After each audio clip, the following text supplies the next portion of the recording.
Em nome do Pai, do Filho e do Espírito Santo. Amém. Que Nossa Senhora e Nosso Senhor Jesus Cristo possam suprir as deficiências em minha exposição. Então, meus caros, estou inaugurando um novo quadro de responder às dúvidas. Podem colocar aqui nos comentários, aqui embaixo, dúvidas, obviamente, no âmbito teológico. Bom, pode ser da questão editorial também, sobre tradução, esse tipo de coisa. Posso comentar aí também, não tem problema nenhum. Mas ligado principalmente à fé católica.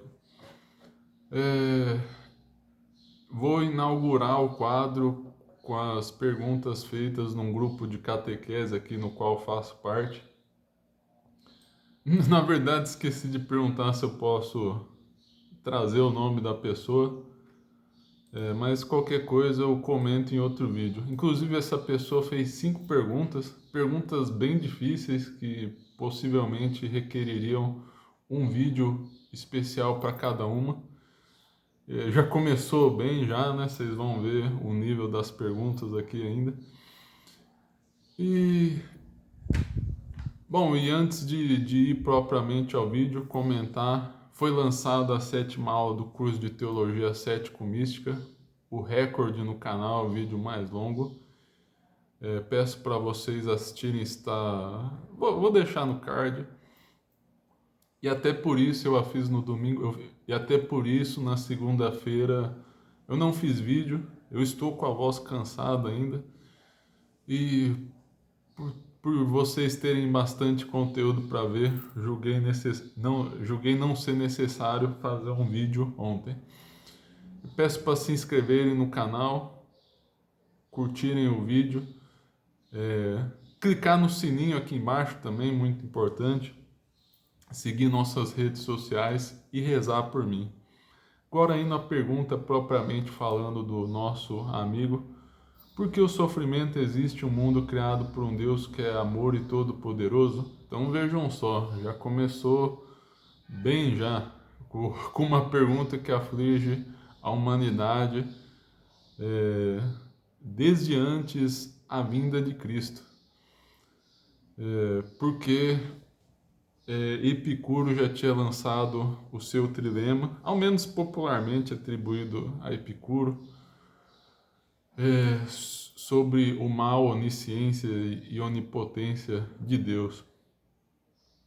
E eu vou dizer para vocês, eu acho que esse problema, do ponto de vista intelectual, é até bem fraco, mas ele tem muita relevância existencial, porque estamos diante do espetáculo do mal no mundo, e isso causa uma grande aflição.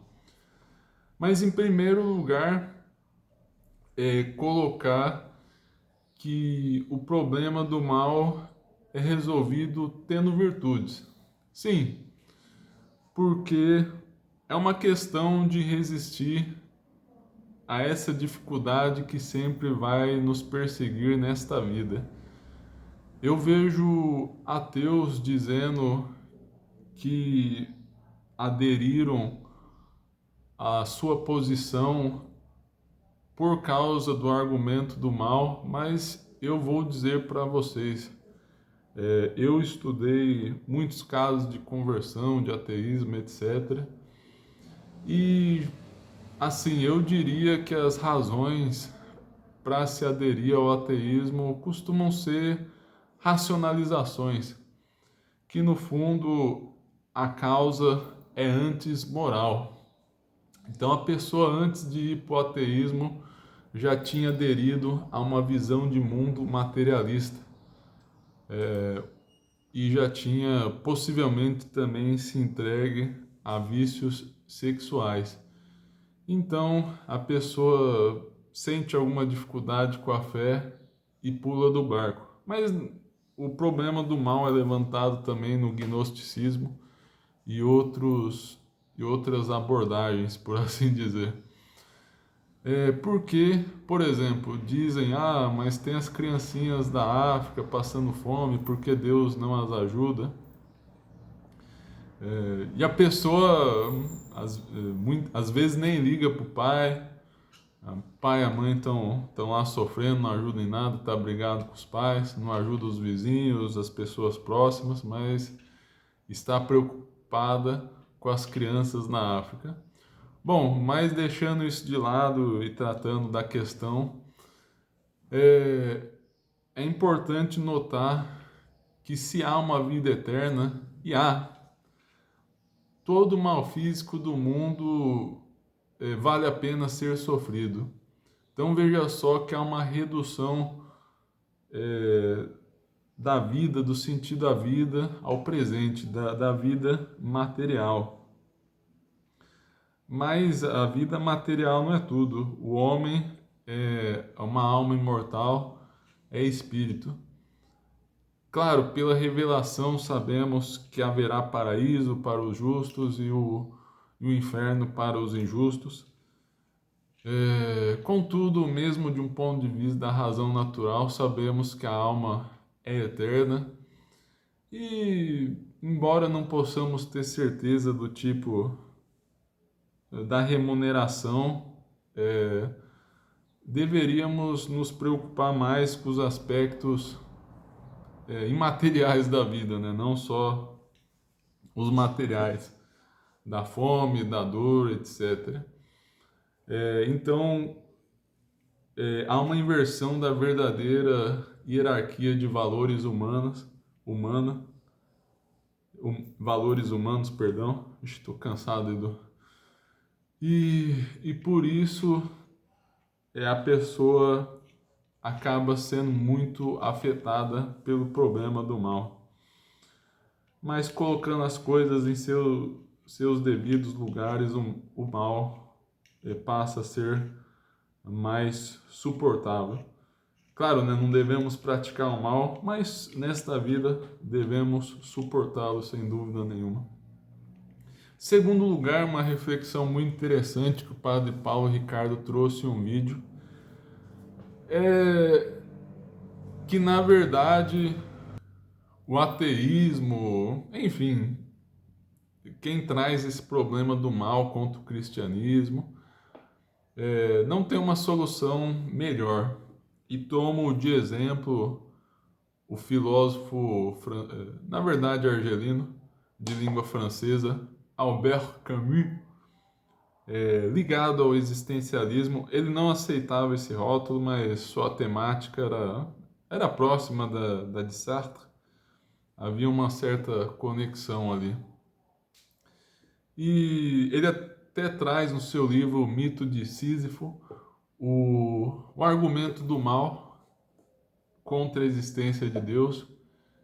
E ele até coloca muito claramente o dilema trazido por muitos padres, ou seja, ou Deus ou o absurdo. E como ele julga que a existência de Deus é absurda, então escolhe viver o absurdo. Então veja que fingir que Deus não existe não vai mudar, não vai fazer que o mal deixe de existir. E não vai trazer nenhuma solução a ele. Porque em Deus, ao menos, há a possibilidade de se redimir do mal. Então haveria algum sentido ao mal, seja pela superação dele, seja para mostrar a justiça de Deus. Então Deus tira,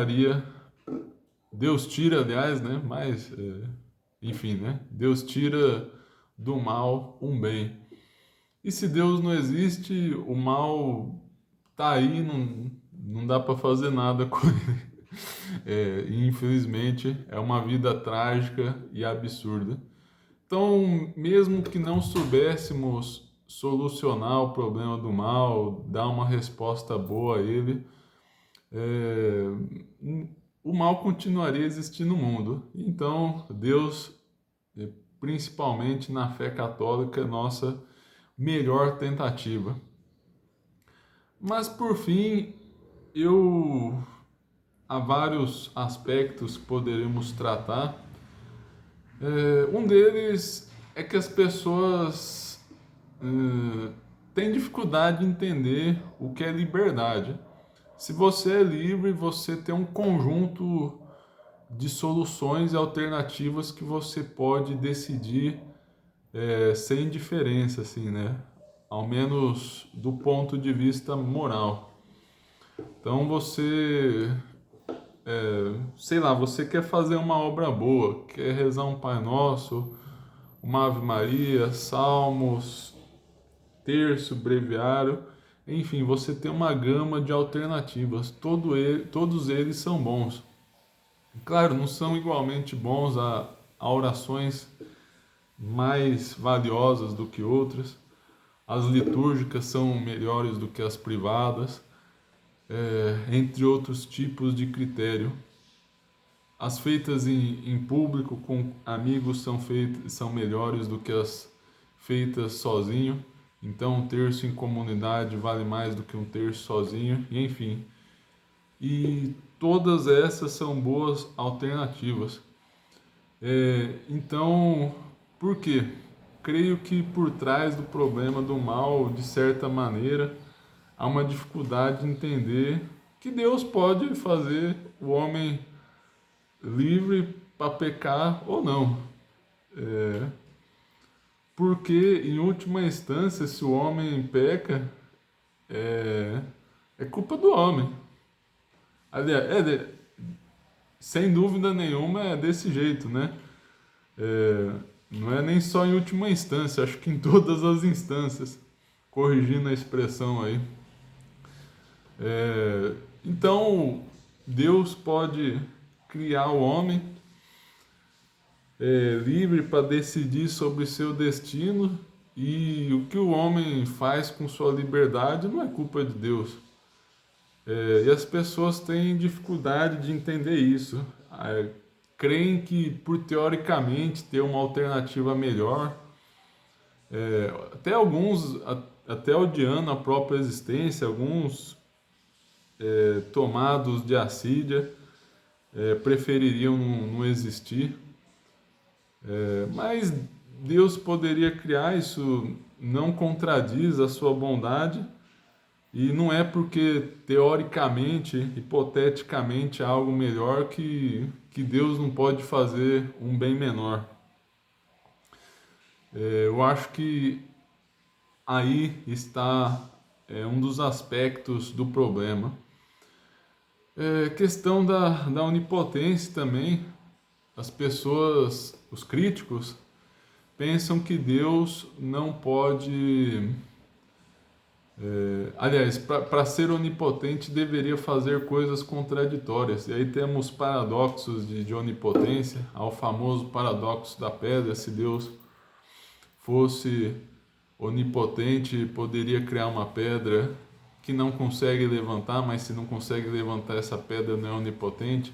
E se não pode criar a pedra não é onipotente, enfim, aí seria um paradoxo. Mas a onipotência não é em fazer e realizar o que palavras combinam, né? Fazer coisas que só existem na cabeça, coisas completamente tresloucadas. Até porque Deus, lembremos-nos, é o primeiro ser, causa universal das criaturas, e nada o delimita. Ele, enquanto Criador, é o próprio fundamento da realidade e existe por si mesmo. Por assim dizer, é seu próprio fundamento, não dependendo de nenhum fundamento anterior a ele. Então, são sem propósito essas objeções à onipotência de Deus, pois ele é o fundamento de toda a realidade. no sentido, claro, colocado anteriormente, sem sugerir um panteísmo aí. Deus se distingue realmente de sua criação. É, então, é, Deus não é obrigado a fazer coisas contraditórias e, e creio que isso também é conveniente, algo conveniente a ser refletido na questão do mal aí, né? Do dilema do mal, da onipotência, da onisciência. Então é isso, meus caros. Espero que eu tenha respondido razoavelmente a dúvida. O vídeo já ficou longo.